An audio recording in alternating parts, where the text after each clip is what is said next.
Daniel Noboa logró una amplia ventaja en la segunda vuelta de Ecuador y seguirá como presidente hasta 2029. La estrategia de seguridad del presidente Daniel Noboa vive una paradoja. Mientras miles de elementos de la fuerza pública patrullan las calles y se reportan capturas de cabecillas, la violencia no cede. Hola, ¿qué tal? Noviembre de 2023, un empresario de 36 años, hijo de uno de los hombres más ricos de Ecuador, asume la presidencia con una promesa que retumbó en cada rincón del país. Vamos a recuperar la paz.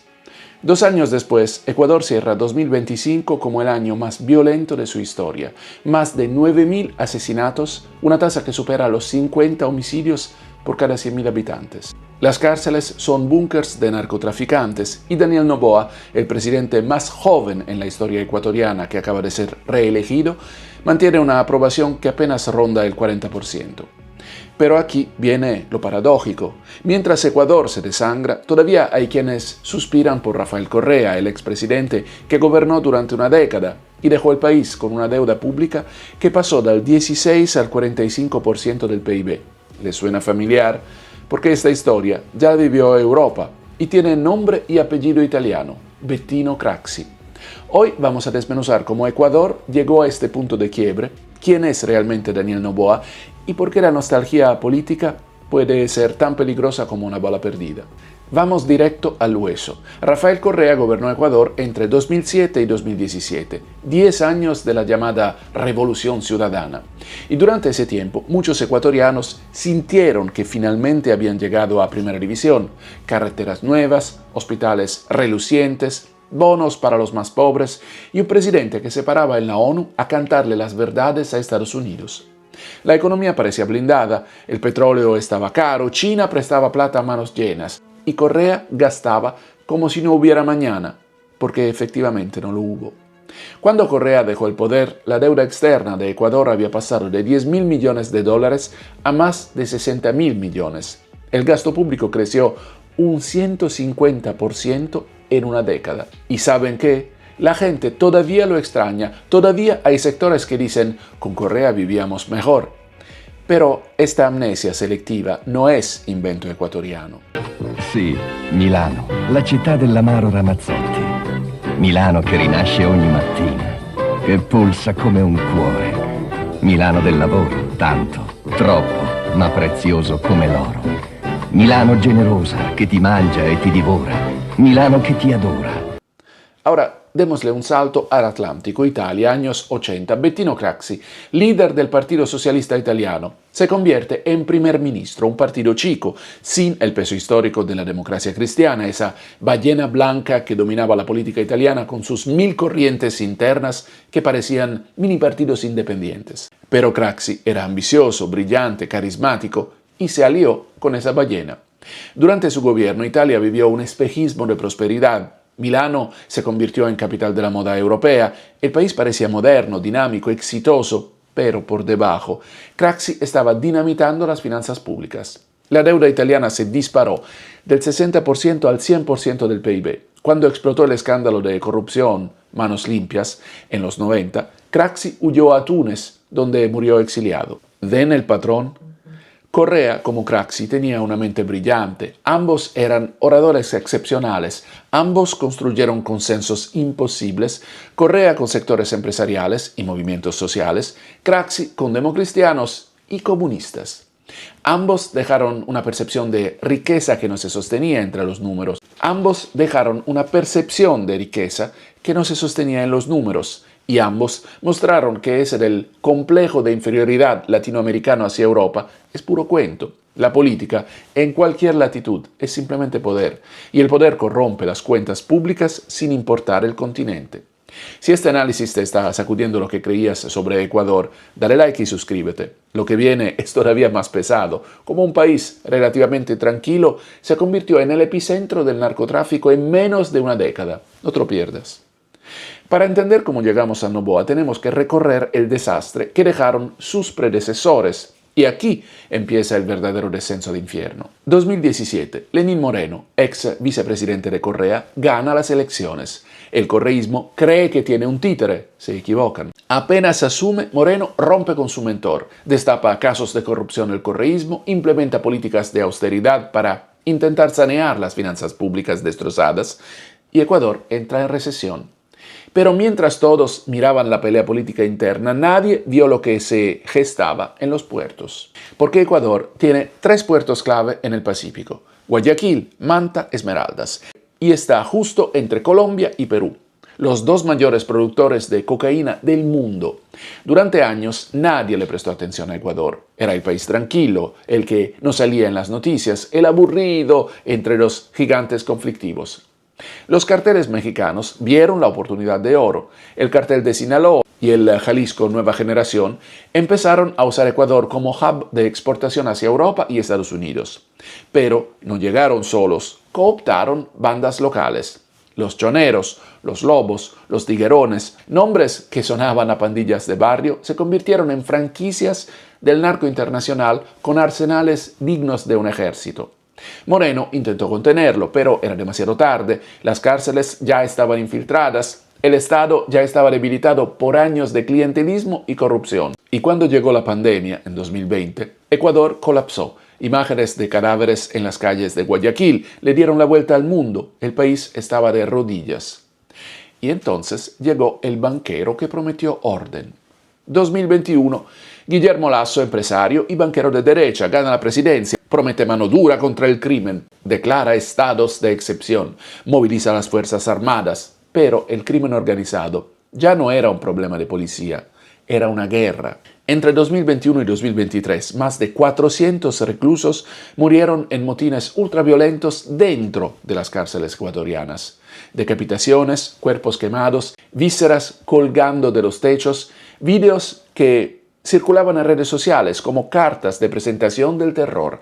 Las bandas habían convertido las prisiones en cuarteles generales desde donde coordinaban secuestros, extorsiones y tráfico de drogas. Lasso no pudo. Su gobierno quedó paralizado entre una asamblea hostil dominada por el correísmo, que tenía 52 de 137 escaños, y una violencia que se salía de control. Los homicidios pasaron de 14 por cada 100.000 habitantes en 2020 a más de 25 en 2022. Ecuador ya no era un país tranquilo, era una zona de guerra. En medio de un juicio político que lo iba a destituir, Lasso jugó su última carta, activó la muerte cruzada, un mecanismo constitucional que le permitió disolver la asamblea y convocar a elecciones anticipadas. Se fue antes de que lo echaran. Y entonces el narco mandó un mensaje que nadie pudo ignorar. Agosto de 2023, en plena campaña electoral, asesinan a tiros a Fernando Villavicencio, candidato presidencial que había denunciado vínculos entre política y narco. Lo matan saliendo de un mitin en Quito, la capital, a plena luz del día. 6 sicarios lo acribillan. Todos eran colombianos. Todos murieron después en extrañas circunstancias dentro de las cárceles ecuatorianas. Ecuador quedó en shock absoluto. Y en ese contexto de miedo, desesperación y hartazgo total con la clase política tradicional, apareció Daniel Noboa. Daniel Noboa tiene 38 años hoy. Es hijo de Álvaro Noboa, 5 veces candidato presidencial, magnate bananero, uno de los hombres más ricos de Ecuador. Daniel estudió en Nueva York, tiene un MBA de Harvard, habla inglés perfecto y antes de la política trabajaba en las empresas familiares. No era el favorito. En las encuestas previas al asesinato de Villavicencio, Noboa estaba entre el 5º y 6º lugar. Era un desconocido. Pero hubo un debate presidencial que lo cambió todo. Mientras los demás candidatos se peleaban, gritaban y repetían las mismas promesas vacías de siempre, Noboa se presentó calmado, con propuestas concretas, hablando de gestión eficiente, de tecnología, de crear empleos.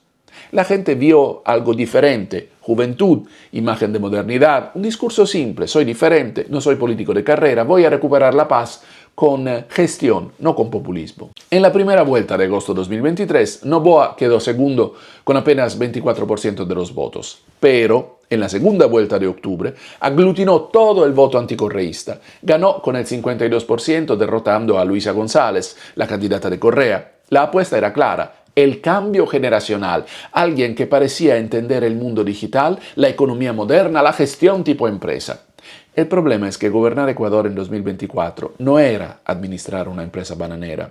Noboa asumió el 23 de noviembre de 2023 con una asamblea completamente hostil. Su movimiento, Acción Democrática Nacional, ADN, tenía apenas 14 escaños de 137, el correísmo tenía 52. Estaba en minoría absoluta, tenía que negociar cada ley, cada reforma, cada presupuesto y no tenía ni la experiencia ni la cintura política para hacerlo. Heredó un país con 4.600 homicidios en 2022, para 2023 la cifra trepó a más de 7.800 y en 2024 superó los 8.000. Las cárceles seguían controladas por bandas y en lugar de recuperar el control, lo perdió aún más. Y entonces llegó el momento que definió su presidencia. Enero 2024, sicarios tomaron en vivo un canal de televisión en Guayaquil, TC Televisión, encapuchados, armados hasta los dientes, transmitiendo terror en directo, mientras el país entero miraba paralizado. Fue el momento simbólico que demostró que el Estado había perdido la partida. Pero, ¿dónde se equivocó Noboa? Primer error garrafal, subestimar el poder del crimen organizado. Noboa llegó con un discurso de CEO, no de estadista, que entiende que estás enfrentando estructuras criminales con logística militar, presupuestos de cientos de millones de dólares y vínculos internacionales que llegan hasta Albania, en Europa, México y Colombia.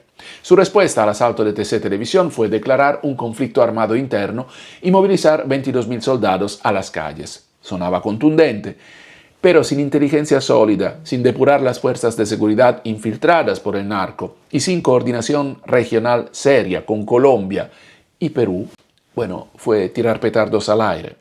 Los operativos mediáticos fueron espectaculares, incautaciones de cocaína, capturas de sicarios de bajo perfil, videos de militares entrando a cárceles, pero los líderes seguían operando, las rutas del narcotráfico seguían activas y lo más grave, no atacó las finanzas del narco. El lavado de activos sigue intacto, los puertos siguen siendo coladeras y las élites económicas vinculadas al narco no fueron tocadas, porque tocarlas implicaría meterse con sectores empresariales poderosos y Noboa es, antes que nada, un empresario que no va a morder la mano que alimenta a su clase.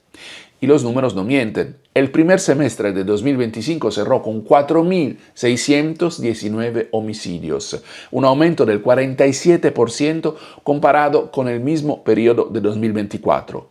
No un año, 6 meses. Y las proyecciones indican que 2025 cerrará con aproximadamente 9.000 a 9.100 asesinatos totales, una tasa que supera los 50 homicidios por cada 100.000 habitantes. Es el año más violento en la historia de Ecuador. La guerra de Noboa contra el narcoterrorismo no solo no se ganó, se perdió estrepitosamente. Segundo error, la crisis energética de 2024. Ecuador vivió apagones de hasta 14 horas diarias durante meses. 14 horas. Familias enteras sin luz, sin poder trabajar, perdiendo alimentos en sus refrigeradoras, empresas quebrando, comercios cerrando. La razón, sequía extrema que afectó a las hidroeléctricas. Ecuador depende en un 70% de energía hidráulica, falta de inversión en infraestructura energética durante años y cero planificación preventiva. Noboa culpó al cambio climático, al fenómeno del Niño, a gobiernos pasados, todo cierto, pero él llevaba meses gobernando y no había hecho nada para mitigar el golpe. Su solución fue un contrato de 149 millones de dólares con una empresa turca llamada Progen para atraer generadores termoeléctricos de emergencia.